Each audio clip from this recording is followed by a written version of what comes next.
तव दास दास म्हणता, माते कशाचे भय, रामा जाईन ज्या स्थळी सुखगणा, होईल तेथे जय, रामाया भुवनात्रयी तुझ विणा,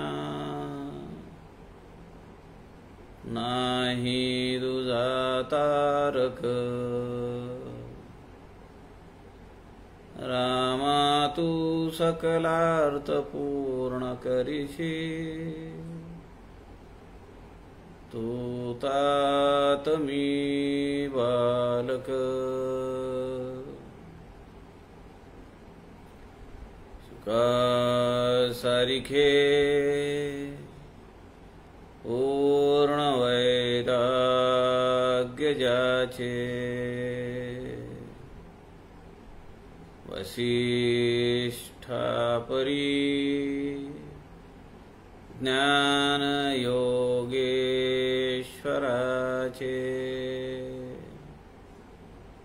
कवी वाल्मीकी सारिखा मान्य ऐसा, नमस्कार माझा सद्गुरु रामदासा, मला वाटते अंतरीत्वा वसावे, तुझ्या दासबोधासी त्वा बोधवावे, अपत्यापरी पाजवी प्रेमरसा, महाराजया सद्गुरु रामदासा, जय जय रघुवीर समर्थ, सब संतन की जय।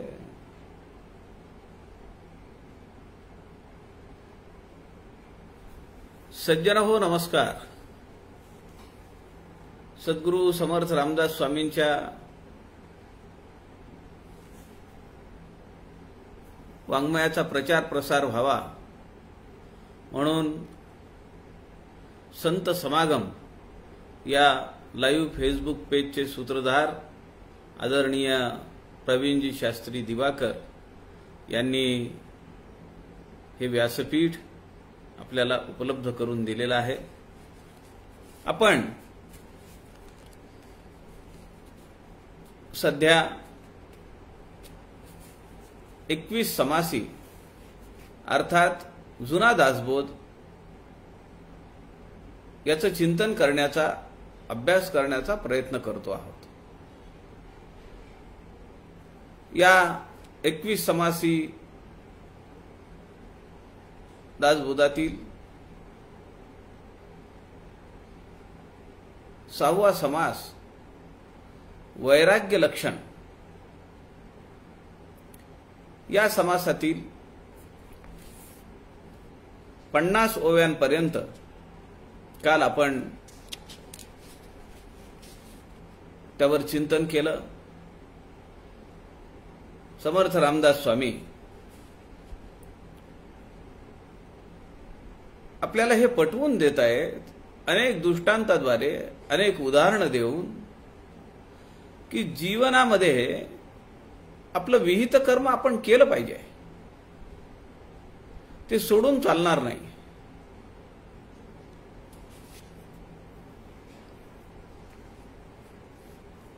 पण त्यात अडकून पडू नये,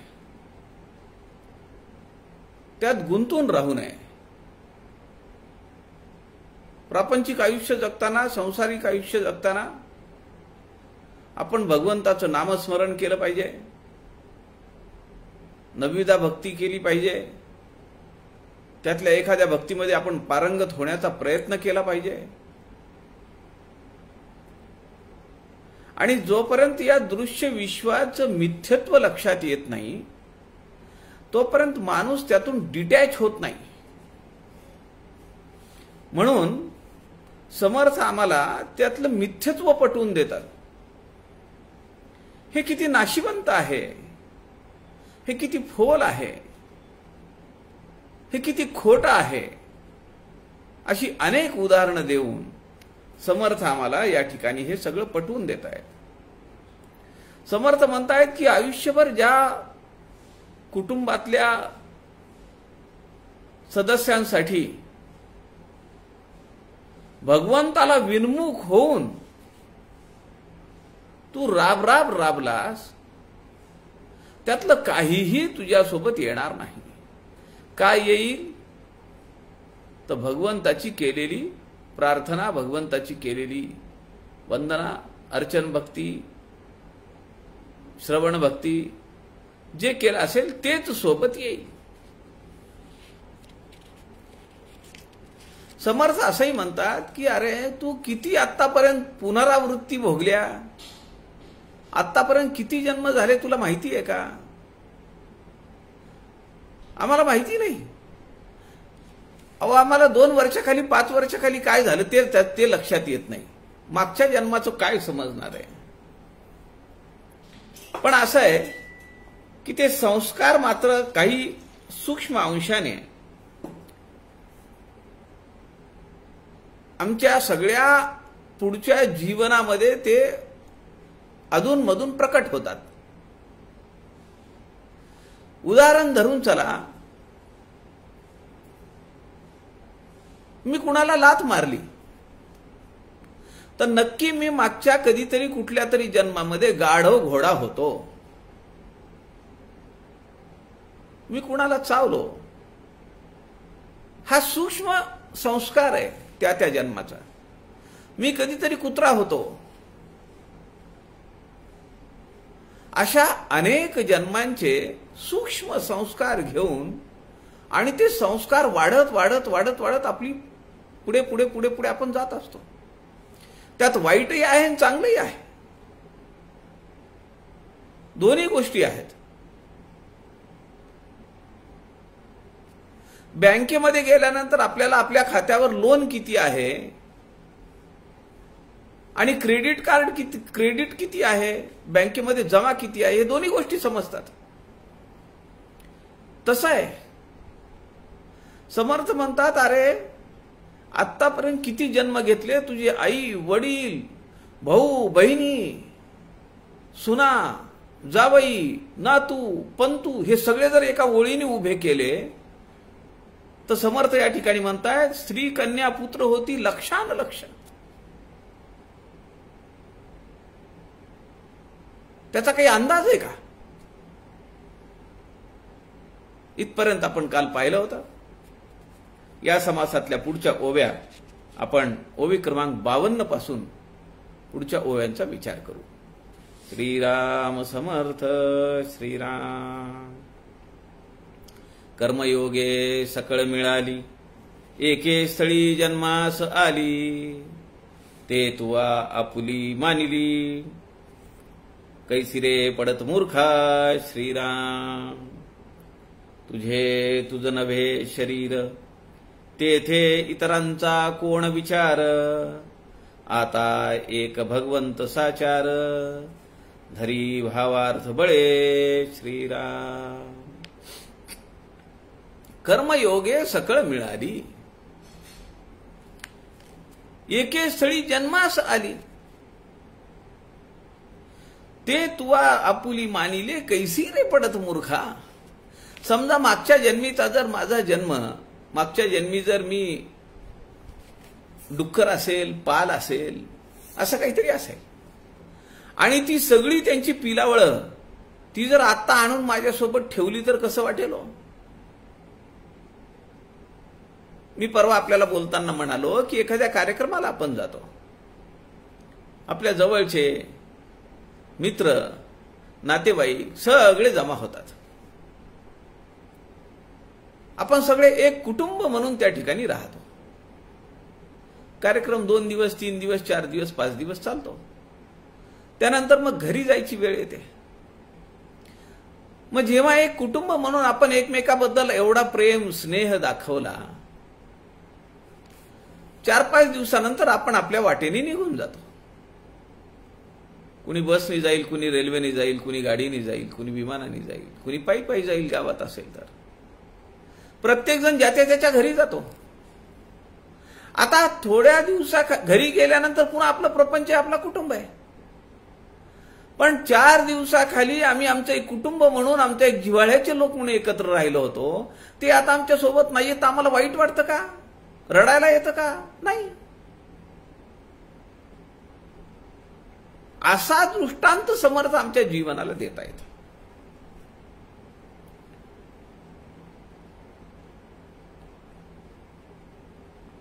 समर्थ या ठिकाणी म्हणतायत, कर्मयोगे सकळ मिळाली. एका निमित्ताने सगळे एकत्र आले, एके स्थळी जन्मास आली. एकाच आईच्या पोटातून त्यांनी जन्म घेतला. ते तू आपुली मानिली, कैसी रे पडत मूर्खा. पडत मूर्ख म्हणलंय. अभ्यास आहे, ज्ञान मिळवलं आणि तू रडतो. घरातला काही अपघात झाला, घरात दुःख आलं, घरात संकट आलं म्हणून तू रडतो. समर्थ पडत मूर्ख म्हणतात. आपल्याला माहिती आहे टिळकांच्या बाबतीमध्ये काय प्रसंग घडला होता. मुलगा गेला टिळकांचा. टिळक प्रेसमध्ये बसलेले आहेत. लोक सांत्वनासाठी गेले.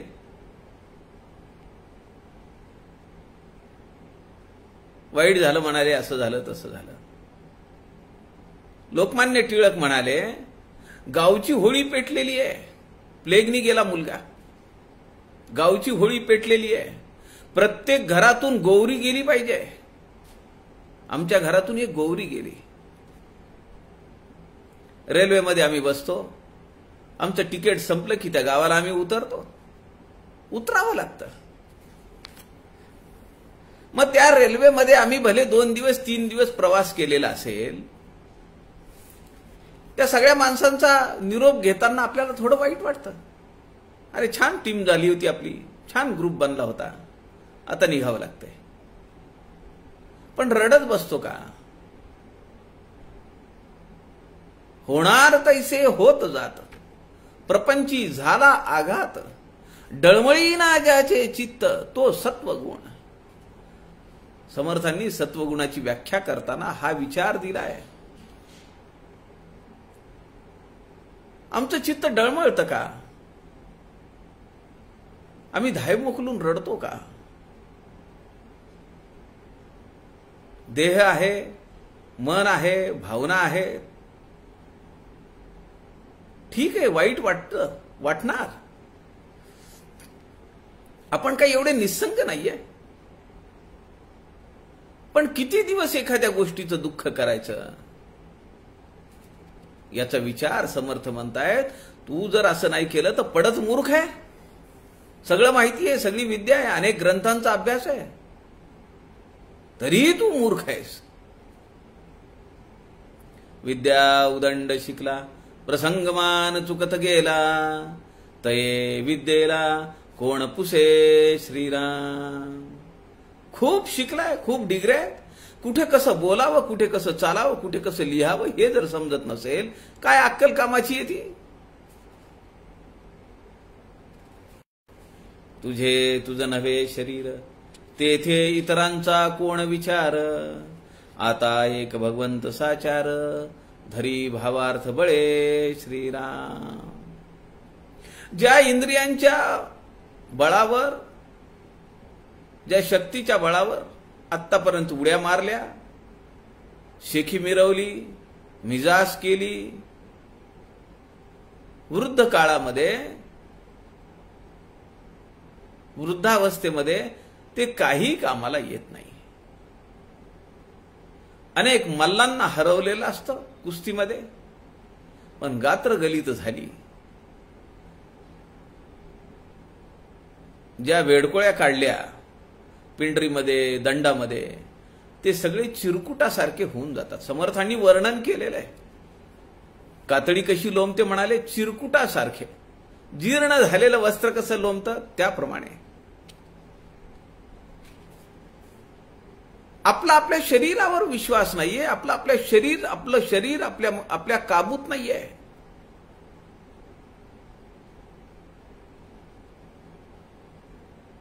आज समर्थ सेवा मंडळाचे माजी कार्याध्यक्ष आणि आमच्या ग्राहक पंचायतीचे माजी जिल्हाध्यक्ष सातारा आदरणीय मोहनराव कुलकर्णी समर्थ चरणी लीन झाले. कॅन्सरने गेले. ग्राहक तीर्थ बिंदू माधवांसोबत खूप वर्षे त्यांनी काम केलं. समर्थ सेवा मंडळाचंही खूप काम केलं. 3 वर्ष ते सेवा मंडळाचे कार्याध्यक्ष होते. आम्हाला आमच्या शरीराला कंट्रोलमध्ये ठेवता येत नाही, काबूमध्ये ठेवता येत नाही. एखादी गोष्ट करू नको म्हणल्यानंतर आपलं शरीर ऐकतं का? समर्थ म्हणतात, तुझं नवे शरीर श्वास संपल्याबरोबर हे सगळं इथं सोडावं लागेल. त्या शरीरावर तुझा काडी मात्र अधिकार नाहीये. तुझं शरीर, तेथे इतरांचा कोण विचार? किती मार्मिक प्रश्न आहे ना. मला माझ्या शरीराचं नियंत्रण नाहीये, ते माझं नाहीये. मी इतरांच्या शरीरात ती माझी लोक आहेत ही सगळी, असा कसा विचार करायचा आणि का करायचा? माझं मन शाबूत ताब्यात ठेवता येत नाही. माझं शरीर ताब्यात ठेवता येत नाही.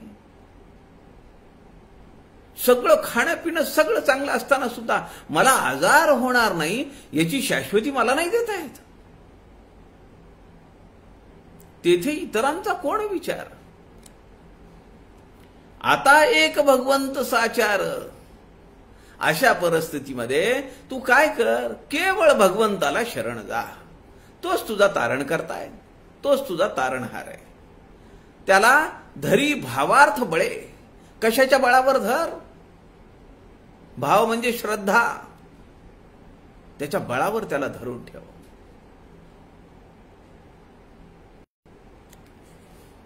समर्थ दासबोधामध्ये म्हणतात, माझही वृद्धाप्य आले, लोकी वेगळे घातले, आहा देवा ओढवले, अदृष्ट माझे श्रीराम. सगुण परीक्षा अबखड. पूर्वी देव नाही पूजिला, वैभव देखोन भुलला, सेखी प्राणी प्रस्तावला, वृद्धपणी श्रीराम. वय झालं, गात्र गलित झाली आहेत, हातात कुठला अधिकार राहिला नाही, कुठली घराची सूत्र राहिली नाहीत. अशा वेळी समर्थ म्हणतायत, मजही वृद्धाप्य आले, लेकी वेगळे घातले. पोरांनी मला वेगळं केलं. म्हातारा सारखा खोकतो म्हणले, इकडे थूक तिकडे थूक करतो, पडून राहतो, जखमा झाल्या अंगावर. आमच्या पोरांना त्याची तो दुःख संसर्ग होईल, बाजूला ठेवा म्हणले. लेकी वेगळे घातले, आहा देवा ओढवले, अदृष्ट माझे. अरे भगवंता, मी काय पाप केलं होतं हे मला बघायला तू वेळ ठेवली का? उचलत नाही तुम्हाला असं तेव्हा तो भगवंताला विचारतो. अरे तू भगवंताचं केलं काय? कुठल्या अधिकाराने भगवंताला प्रश्न विचारतो? भगवंत तर कधीच कोणाची उपेक्षा करत नाही. शरणागताची अनन्य चिंता वाहे, सर्व काळ चिंता वाहे. नुपेक्षी कदा रामदासाभिमानी, उपेक्षी कदा दास रामाभिमानी. भगवंत सारखी काळजी घेतो भक्ताची. तू भगवंताचं केलं काय? ती कथा मी एक ऐकली होती खूप वर्षाखाली. वडिलांना खूप असाध्य आजार झाला आणि त्यांचा जो मुलगा होता तो मोठ्या हुद्द्यावर होता आणि घरी सारखी मंडळी यायची, त्यांच्या चर्चा व्हायची आणि वडील मागच्या घरामध्ये होते, खोकलायचे, त्यांना बेडका यायचा, ते ओरडायचे. असाध्य आजार झाला होता, बेड रिडन होते. लोक विचारायचे कोण आहे हो? आता हा जो मुलगा आहे आणि त्याची जी बायको आहे म्हणजे त्या म्हाताऱ्याची सून, आणि त्यांना एक शाळेत जाणारा लहान मुलगा होता. त्यांना वाटलं की आता हे असाध्य आजार झालाय, वडिलांचं वय झालंय, यांना आपण काय करूया, आपल्या बंगल्याच्या बाहेर एक छोटी जी रूम आहे तिथं ठेवून देऊ, तिकडे आवाज येणार नाही. मग आता तिथं ठेवलं म्हणजे त्यांचं बेड वगैरे सगळं वेगळं झालं, जेवणाचं ताट, तांब्या, पेला सगळं वेगळं झालं, ताट, वाटी. आणि तो असाध्य आजार झालाय, मग तो आपल्या भांड्याला लागू नये, आपल्याला होऊ नये.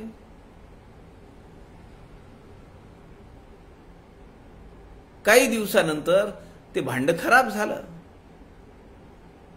थोड्या दिवसांनी ते वडीलही गेले. भंगारवाला आला. बऱ्याच दिवसानंतर ते म्हणाले की घरातलं सगळं सामान काढून टाका म्हणले. आता तो मुलगा पण तिथं होता.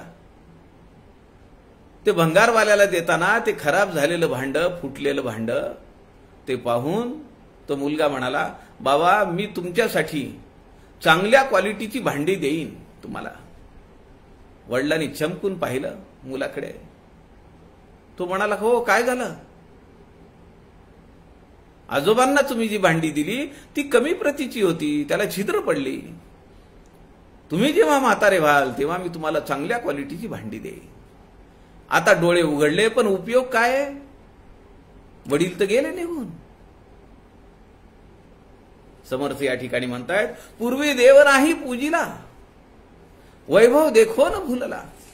माझी सत्ता, माझं पद, माझा पैसा, माझा पगार, माझ्याकडे येणारे जाणारे लोक, मी किती मोठा आहे, समाजात मला किती मान आहे, आणि घरामध्ये कशाला ठेवलीत मी ही डस्टबिन? आजकाल अशी भाषा झाली आहे म्हणे, मला माहित नाही, मी ऐकलं नाही कुणाच्या तोंडून असं कुणी बोललेलं, पण मी ऐकलंय घरात डस्टबिन किती आहेत असं मुलीकडचे लोक विचारतात. काय पद्धत आहे? अशा घरातली मुलगी न केलेली परवडली ना. ज्या मुलीला किंवा मुलीच्या घरातल्या लोकांना घरातली वृद्ध माणसं ही डस्टबिन वाटत असतील, अहो अशांचं सोयर पण नाही झालं तर मी म्हणतो ती परमेश्वरी कृपा. काय करायची अशी माणसं घेऊन? उद्या तुम्ही डस्टबिन होणार नाही का? तुमचे हाल कुत्रा खाणार नाही? मी तुम्हाला सांगतो, समर्थांनी मातेचं कौतुक खूप केलेलं आहे. या पृथ्वीच्या पाठीवर जर भगवंताचं रूप पाहायचं असेल तर ते मातेच्या स्वरूपात पाहिलं पाहिजे. माता वाटून कृपाळू झाला समर्थ म्हणतात. तिच्या एवढा आळस नाही, ती राग करत नाही, ती द्वेष करत नाही, ती चिडत नाही. भगवंताचं रूप जर पृथ्वीवर पाहायचं असेल तर आपल्या आईमध्ये पहा. ज्यांना आपल्या आई वडिलांची सेवा करता आली नाही त्याचं जीवन हे शेणातल्या किड्याप्रमाणे झालेलं आहे. काही उपयोग नाही. वायाच कष्टविली जननी, विनाकारण जन्म घेतला. त्यामुळे आपल्या आई वडिलांचं हवं नको पण बघणं, त्यांची काळजी घेणं हे सगळ्यात मोठं पुण्यकर्म आहे या जगाच्या पाठीवर. सेखी प्राणी प्रस्तावला वृद्धपणी. भगवंताचं नाव नाही घेतलं, आई वडिलांची सेवा नाही केली, सेखी प्राणी पावला म्हणजे शेवटी काय झालं? सेखी प्राणी प्रस्तावला वृद्धपणी. म्हातारपणी त्याला मोठा पश्चाताप होतो. बरं, उपयोग काय? काही उपयोग नाही. तुम्ही म्हणाल, एकीकडनं तुम्ही सांगता, समर्थ म्हणतायत की कुणामध्येही गुंतू नको, कुणीही तुझ्यासोबत येणार नाही, कुणीही तुला जवळ करणार नाही, शेवटी तुला एकट्यालाच जायचंय. मग कशाला आपण आई वडिलांची सेवा करा, कशाला मुलांचं बघा, कशाला नातवांचं बघा, कशाला भावा बहिणीचं बघा. हीच तर मोठी गंमत आहे. मला माहिती आहे की यात मला गुंतून नाही पडायचं, परंतु माझ्या वाट्याला आलेलं विहित कर्म मी केलं पाहिजे. मला या जगाच्या पाठीवर आणलं कुणी? मी जीव म्हणून एवढी वर्ष जगलो, मी एवढा पैसा कमावला, एवढी इस्टेट कमवली, एवढं समाजामध्ये नाव कमावलं. कुणामुळे झालं हे? त्यांचं काही ऋण देणार की नाही? त्या ऋणाची, त्या कृतज्ञतेची काही परतफेड करणार का नाही? आणि ती समर्पित भावनेनं केली पाहिजे. कुणी मातृभूमीची सेवा करतं, कुणी जन्मदात्या आईची सेवा करतं, कुणी काळ्या आईची सेवा करतं. पण सेवा केलीच पाहिजे.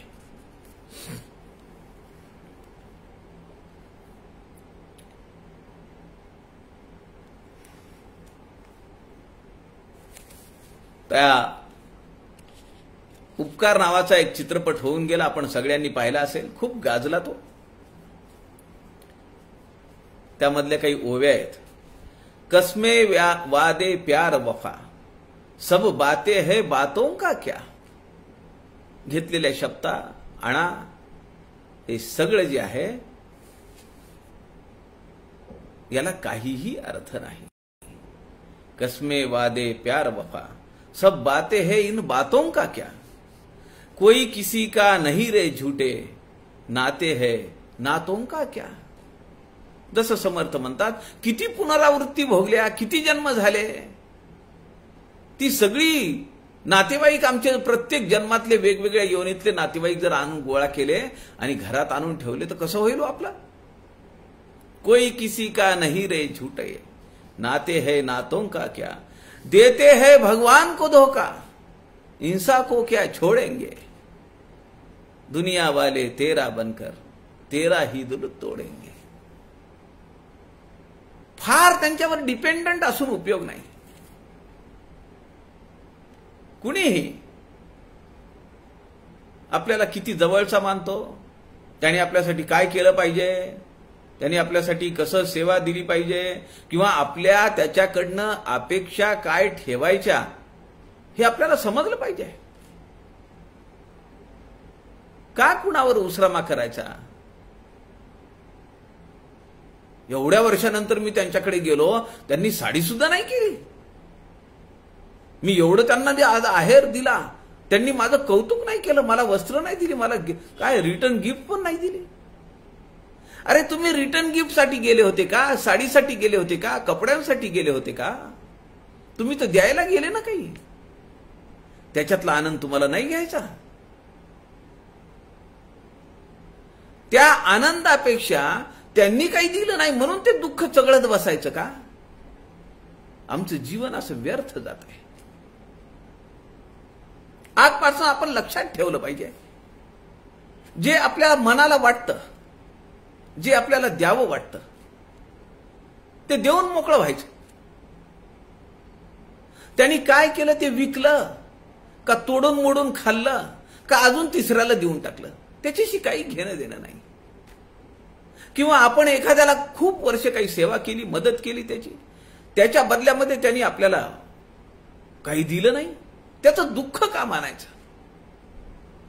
त्या दुःखामुळे आम्ही आमचं आयुष्य खराब करून घेतो आहोत, व्यर्थ करून घेतो आहोत. आमच्या जीवनातला आनंद अशा उसण्या दुःखांमुळे सगळा झाकळून गेलाय. जसं पाणी स्वच्छ आहे पण वर शेवाळ आलंय. समर्थ म्हणतात, गोंडाळ सांडून नीर घेईजे.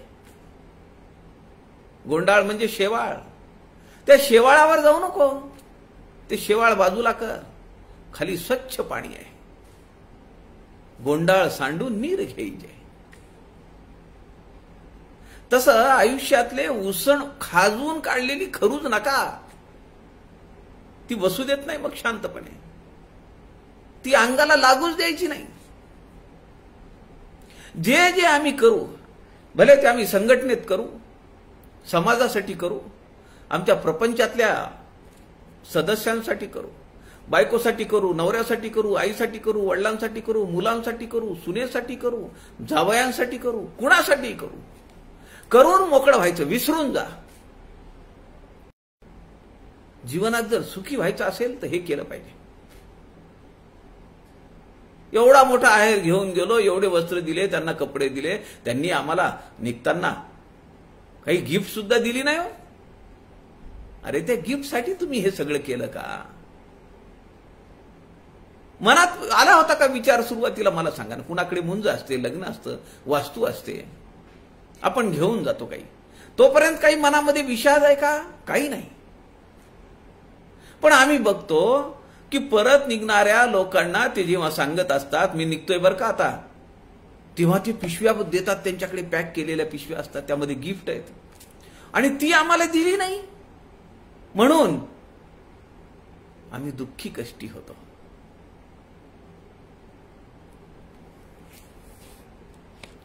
त्यामुळे समर्थ जसं म्हणतात त्याप्रमाणे आपल्या जीवनाचं ध्येय साध्य करून घ्यायचं असेल तर उपयोगिता किती आहे याचा विचार न करता प्रेम करत जा. त्यातून मला काय मिळेल, माझा फायदा काय, हा विचार मनात कधीही येता कामा नये. आपण आपलं काम करत राहावं.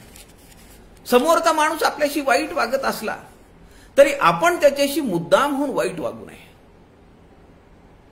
उलट त्याला जर असं वाटत असेल, त्याची जर अपेक्षा असेल, तर आपण त्याला एखादा फोन करावा, त्याची ख्याली खुशाली विचारावी. काही दूर गेलेला आहे, मनाने दूर गेलेला आहे,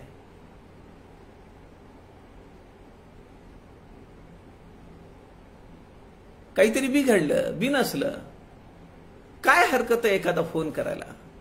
कसे आहात तुम्ही? सध्याचं वातावरण बेकार आहे, काळजी घ्या, जपून राहा. एवढं बोलायला, 4 गोष्टी बोलण्यासाठी किती पैसे खर्च होतात आणि कुठे आपला अपमान होतो. 2 दिवसाखालची गोष्ट आहे.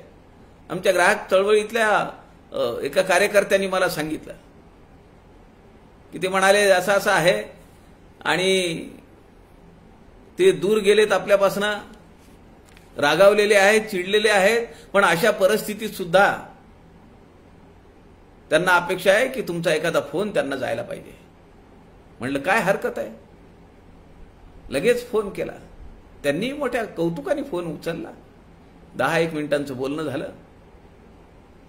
मनातली सगळी किलमिश निघाली असतील. काय प्राप्ती आहे, काय फळप्राप्ती होईल, आपल्याला त्याच्याशी घेणं देणं नाही.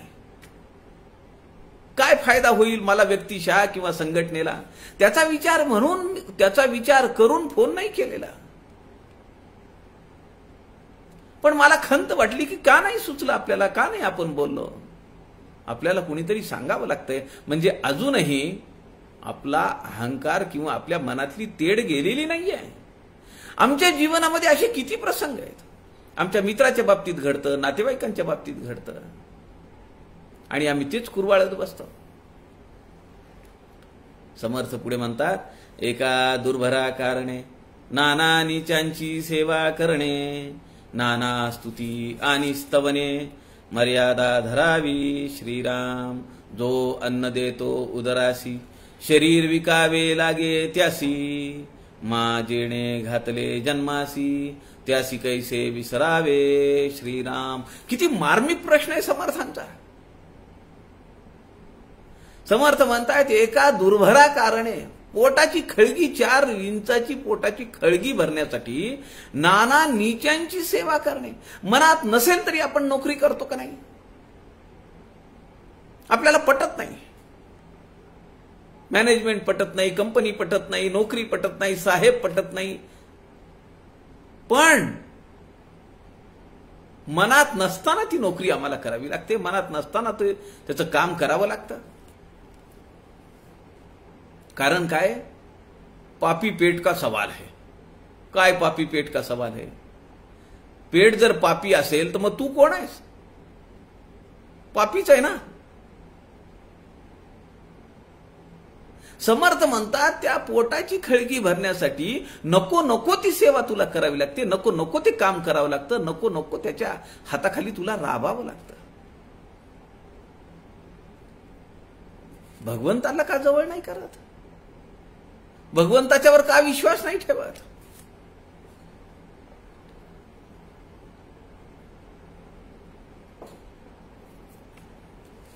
मनाच्या श्लोकामध्ये समर्थ म्हणतात, धरा श्रीवरा त्या हरा अंतराते, तरा दुस्तरा त्या परासागराते, सरावी सरात्या भरा दुर्भराते, करानी करात्या खरा मच्छराते. हा जो मत्सर आहे ना, त्याला समर्थ गाढव म्हणतात. खर म्हणजे गाढव.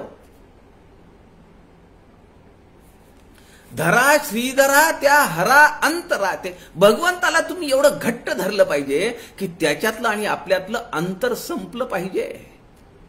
काय कल्पना आहे. म्हणजे त्याला मिठी मारली पाहिजे भगवंताला. आणि भगवंत कुणी कुणाला मिठी मारतं का मला सांगा? ती तेवढी जवळीक निर्माण झाली पाहिजे. धरा श्रीवरा त्या हरा अंतराते, तरा दुस्तरा त्या परासागराते.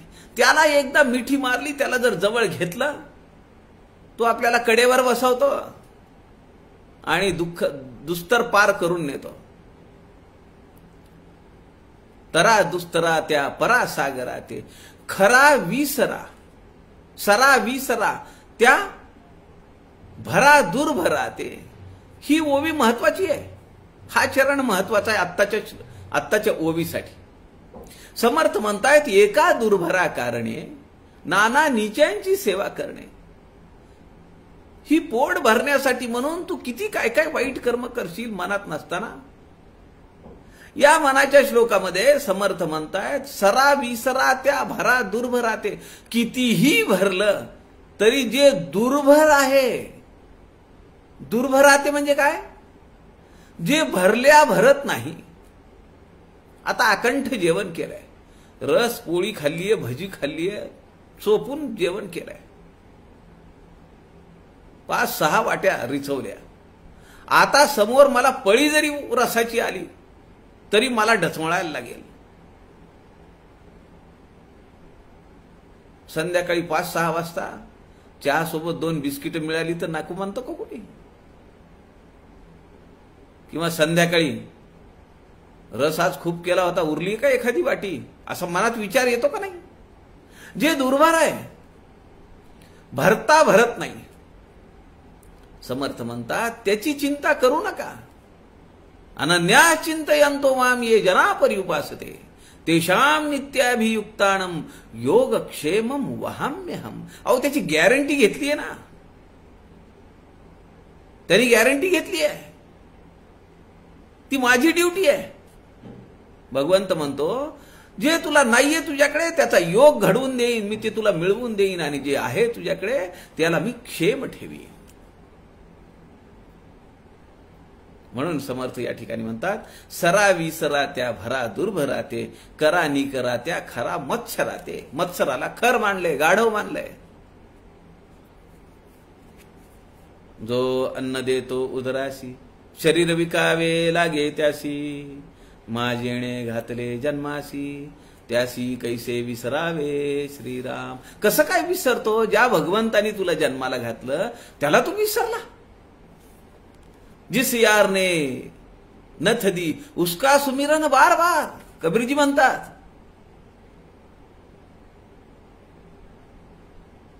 त्या प्रेमिकेला प्रियकरांनी नथ दिली. ती नथ सारखी ती हात लावतीये नथीला आणि आपल्या प्रियकराची आठवण करतीये. जिस यार ने नथ दी उसका सुमिरन बार बार, जिस यार ने नाक दिया उसको भूल गई पार. अरे ज्याने तुला नाक दिलं, ज्या भगवंतानी हा सगळा देह दिला, त्याचं स्मरण कधीच नाही करणार. समर्थांनी मोठा मार्मिक प्रश्न विचारलाय. जो अन्न देतो उदराशी, तो तुला अन्नाची वेळ कसं करतो ना? ते कोण उपाशी मरतो मला सांगा? जो अन्न देतो उदराशी, शरीर विकावे लागे त्यासी, मा जेणे घातले जन्मासी, त्यासी कैसे विसरावे. समर्थ दासबोधामध्ये म्हणतात, 200 समासी दासबोधामध्ये, साहेबासी लोटांगणी जावे, नीचा सारिखे व्हावे, आणि देवास न म्हणावे, हे कोण ज्ञान श्रीराम. जो साहेब आहे त्याला सारखा नमस्कार नमस्कार नमस्कार, त्याच्या लोटांगणी जातो, पुढे पुढे पुढे पुढे पुढे पुढे करतो. का? तर तो साहेब आहे म्हणून. साहेबाशी लोटांगणी जावे, नीच्या सारिखे व्हावे, आणि देवासनं म्हणावे, हे कोण ज्ञान. अरे कुठलं ज्ञान घेतलं तू हे? साहेब कामासी नाही गेला, गृहीत सुरवाडो न बैसला, तरी साहेब कुटील तयाला, पाहती लोक श्रीराम. तो साहेब मेमो देतो, तो साहेब LWP करतो, तो साहेब ट्रान्सफर करतो. साहेब कामासी नाही गेला, गृहीत सुरवाडवून बसला, आळ पांघरून घेऊन झोपी गेला. कूलर लावलेला आहे, उन्हाळ्याचे दिवस आहेत, कोरोना आहे, अर्धेच दिवस काम करायचे आहे, हा झोपला घरीच. बॉस ठेवील का त्याला? समर्थ म्हणतात की त्याच्यासाठी तू मागे पुढे करतो, आणि ज्याने तुला ज्या भगवंताने तुला जन्म दिला, जो तुझी सगळी खाण्यापिण्याची व्यवस्था करतो, तुझं हवं नको ते बघतो, त्याला मात्र तू विसरून गेला रे. किती कृतज्ञ आहेस तू. अहर्निशी ज्या भगवंता, सकळ जीवाची लागली चिंता, मेघवरुषे जयाची सत्ता, सिंधू मर्यादा धरी श्रीराम. अहर्निशी ज्या भगवंता, सकळ जीवाची लागली चिंता. भगवंत थोड्या लोकांवरच कृपादृष्टी ठेवतो, बाकी लोकांकडे पाहत नाही, असं काही आहे का? 24 तास 8 प्रहर तो प्रत्येक जीवाची काळजी घेतोय, प्रत्येक जीवाची काळजी घेतो. लोक म्हणायचे श्रीकृष्णाला की तुमच्यामुळे सगळ्यांना अन्न मिळतंय, तुम्ही धनी आहात, तुम्ही मालक आहात, तुमच्यामुळे सगळं जग चालतंय. श्रीकृष्णाच्या बायकोला वाटलं काय थोतांड लावलं यांनी, अरे याच्यासारखा नाटकी माणूस तर कोण नाहीये. एक काम करू म्हणाले, एका डबीमध्ये एका किड्याला टाकून दिला, डबी बंद केली. दुपार झाली, भगवान श्रीकृष्ण जेवायला बसले. बायकोनी विचारलं, सगळ्यांना अन्न मिळालंय का आज? ते म्हणाले, हो, त्याशिवाय मी अन्नाचा कण घेत नाही.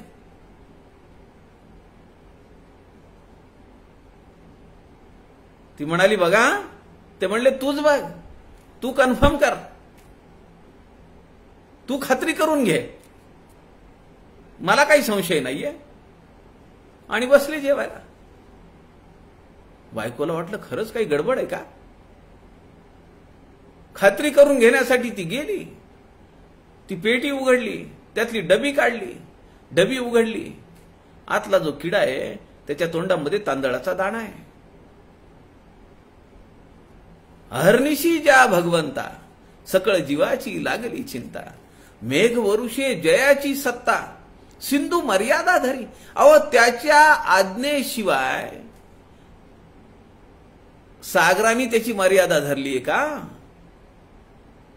मे महिना चटकाय, आता पुढच्या आठवड्यात वातावरण बदलायला चालू होईल. कुणाची आज्ञा आहे? आता पाऊस पडला पाहिजे. मेघ वरुषे जयाची सत्ता, केव्हा काय पाहिजे हे तो बरोबर देतो.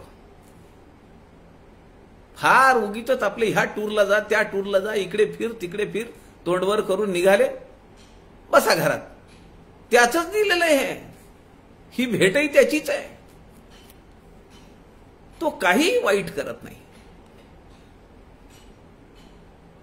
त्याला जे योग्य वाटतं ते या सृष्टीसाठी योग्य आहे. माझ्या एकट्यासाठी काय योग्य ना अयोग्य त्याला नाही पाहायचं.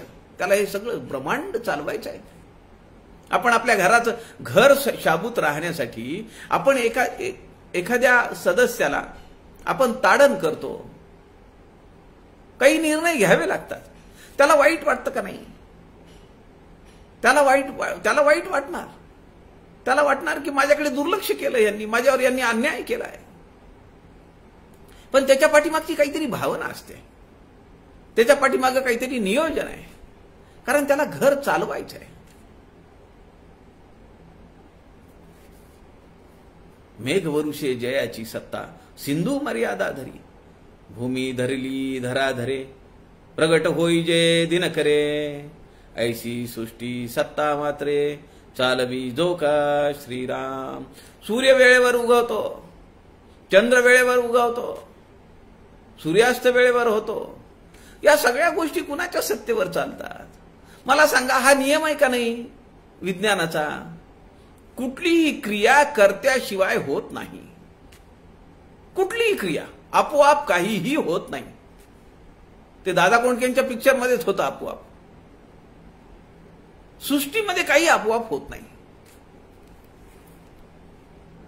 ऐसा कृपाळू देवादिदेव, नेणवे जयाचे लाघव, जो सांभाळी सकळ जीव, कृपाळूपणे श्रीराम.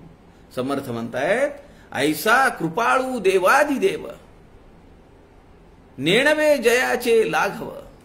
त्याचं कर्तृत्व कुणाला समजणार नाही.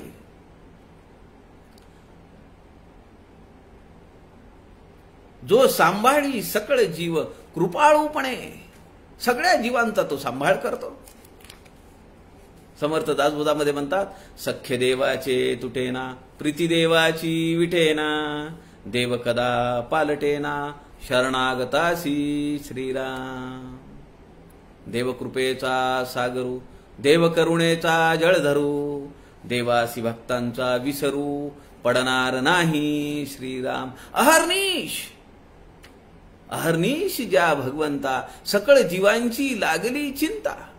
समर्थ म्हणतायत,